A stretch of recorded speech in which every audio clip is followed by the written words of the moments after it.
This is Richard Rosenberger, Superintendent Anderson, School District 2. We have 7 schools, a high school, 2 middle schools, and then 4 elementary schools. We have about 3,900 students total. We are a rural district, and we're the furthest district away from I-85, but it's a great place to live and raise your children. We have a lot of neat programs taking place in our district as well.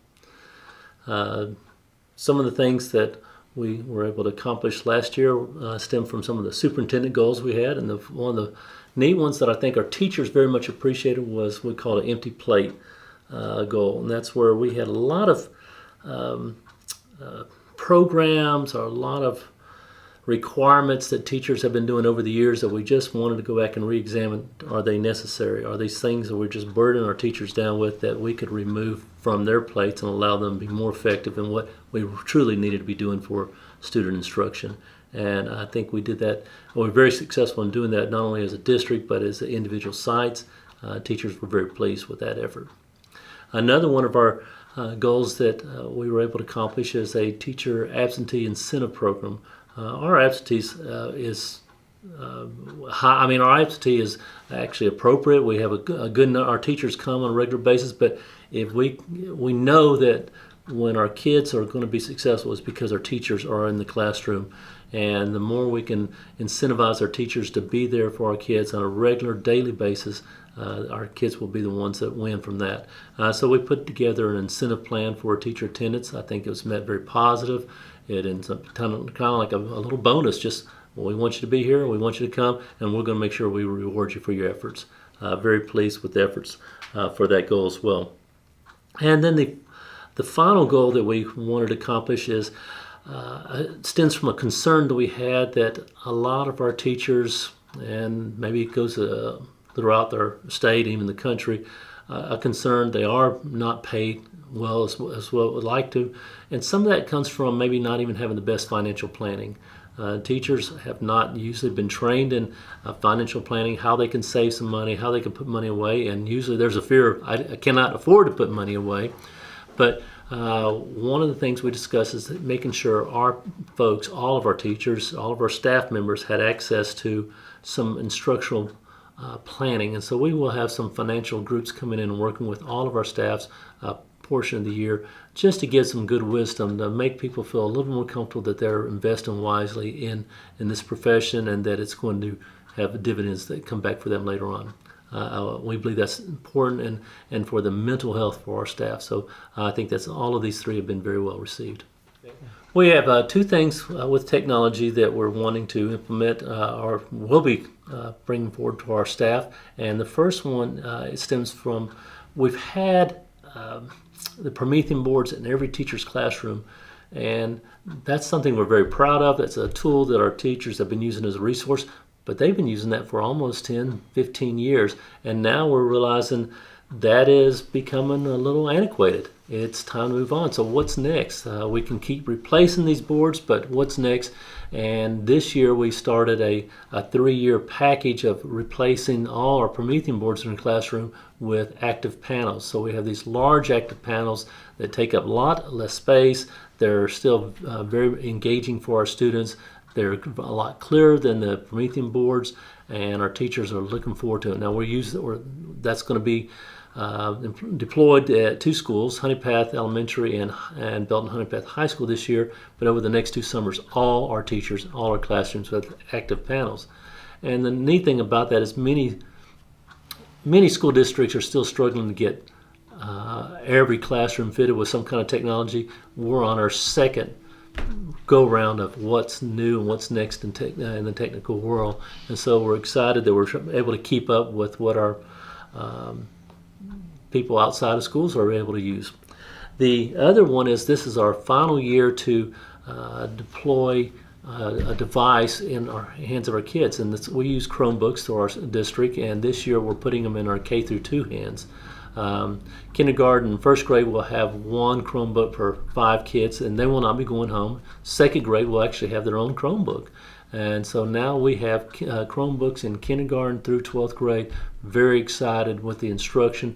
It ranges from just doing some small centers to kids actually working on their projects and homework at their houses with their kids. This past year, we had high school kids checking them out to go home during the summer to be able to use their Chromebooks. So this has been a wave of the future. It's working. We have now made our district a K through 12 individual one-on-one Chromebook user. Very excited about Chromebooks.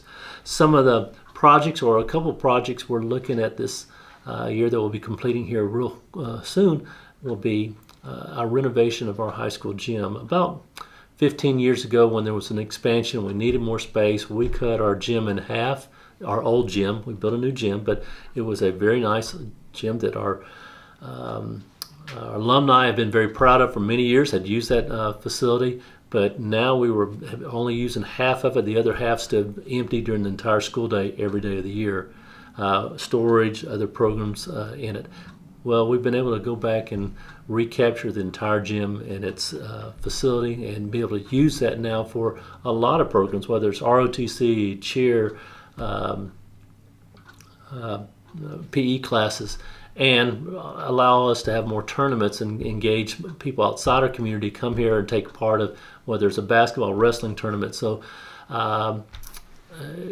we're not only welcome people from outside the district, but they're also hopefully reinvesting in the district, with eating in our restaurants, spending some of their money. So it comes back to our community. So we've seen a lot of people have been very pleased with that effort, because they remember being part of taking doing assemblies and all kinds of programs in that old gym, and now it's going to be completely restored the way it was.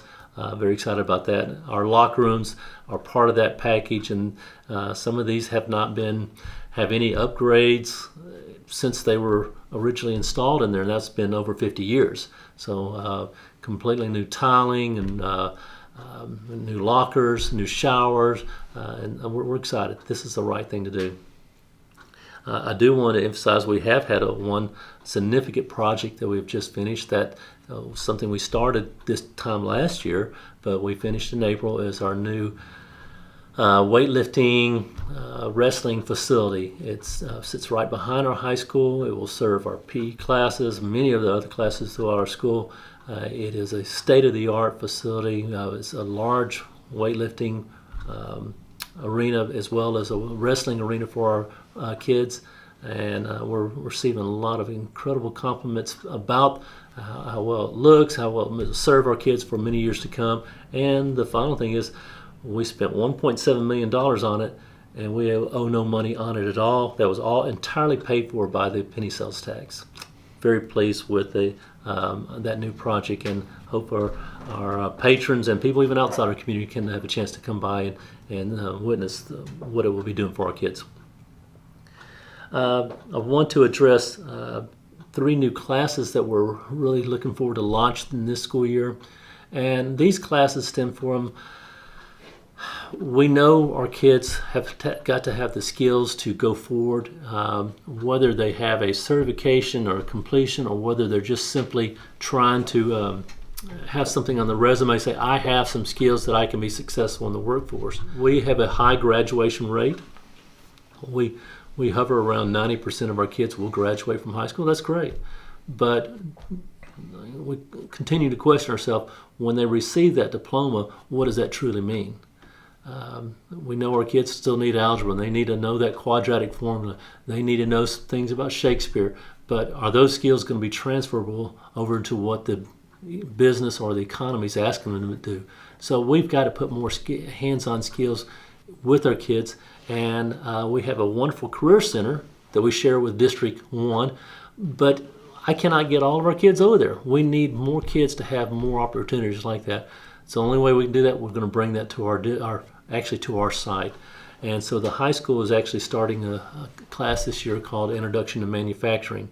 We've made a large investment in this class. So we'll hope to open that up here as soon as the kids return. It will include some CNC operation. It will include working with metal and wood lathe. It will have forklift operation. So these kids are going to be putting their hands on equipment and design of things that will be necessary if they choose to go into the manufacturing world where the jobs are at. So very excited for that possibility. Our teacher has actually gone out and met with several of our businesses in our community and said, here's some of the things, can you help me with, or what are things we're looking for? So we feel like we're right on track with what some of those programs are going to be.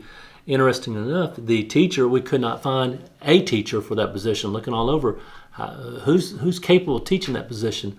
And we kind of looked inside and realized one of our agricultural education teachers, who spent more of his time in ag mechanics, has all those skills and qualifications and is able to come in and reinforce this with the kids. And so we're not even bringing in somebody new for that area. They're already very accustomed to this teacher, very excited, and we hope to launch that program immediately, though. Another class that is one of those things that the workforce is dictating is a concern about the teachers.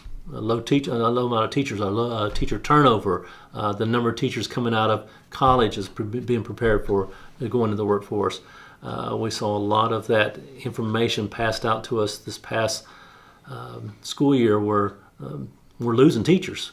And as much as we hope there's a lot of things can change around throughout the state, I'm not sure we can afford that to wait. And so our best bet is hopefully we can grow our own. And we had a teacher cadet program, but now we're going to really put that one on steroids, and it's introduction to teachers in education. That may allow them to get some certification in daycare operations, some other programs too, but it's also an encouragement for these kids and a kind of a promo for them to be able to go into teacher education. It's a great profession, great opportunities, and there are jobs available. So we're looking forward to that, making an impact and different from our own kids. And we think if we're the ones encouraging them, we're providing some of these skills before they even leave our school, hopefully they'll come back to our district and want to teach. So we think that's going to make a difference. The last class that it's not necessarily a new one, but it's one we're just as excited about. This past school year, the state has launched the Employability Credential. It is in lieu of getting a diploma, the kids that are not on a diploma track, they can get this Employability Credential. Well, we had put this in place in our district already. It requires those kids not going that diploma track to get some extra work experience, to do some on-the-job training. But we also wanted to make sure we're providing some of those things at our district. So we've made a BHP STEM lab for these kids to do some digital works. They do some vinyl cutters, a lot of different skills that they will be able to take right out here after they get that credential and go straight into a workforce with skills already in their hands. So we believe that's going to have a strong impact on the kids that do go that route. We don't have a lot, but we do have some, and we want to make sure they're just as successful as the rest of our students.